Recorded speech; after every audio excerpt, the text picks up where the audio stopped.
Di saat baginda Rasulullah Shallallahu Alaihi Wasallam terluka, gigi geraham beliau patah, bibir bawahnya sobek, dahi dan keningnya yang mulia juga bercucuran darah.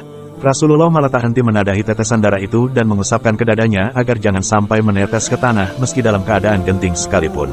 Setelah perang usai, seorang sahabat memberanikan diri bertanya perihal perilaku beliau tersebut.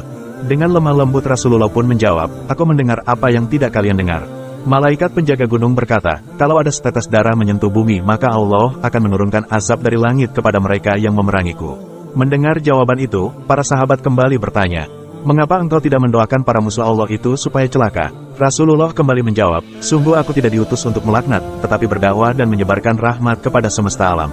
Ya Rob, berilah hidayah kepada mereka, karena sesungguhnya mereka tidak mengetahui." Di suatu pasar di kawasan Madinah Al-Munawwarah, ada seorang pengemis Yahudi buta. Pengemis itu selalu mengatakan hal-hal buruk terhadap sosok Nabi Muhammad. "Wahai saudaraku, jangan dekati Muhammad, dia itu orang gila, pembohong, tukang sihir." Nabi Muhammad yang mengetahui perbuatan si pengemis itu sama sekali tidak merasa marah atau kesal. Beliau justru memberi makanan dan menyuapi pengemis itu dengan penuh kasih sayang. Kebiasaan tersebut terus berlanjut setiap hari hingga Rasulullah wafat.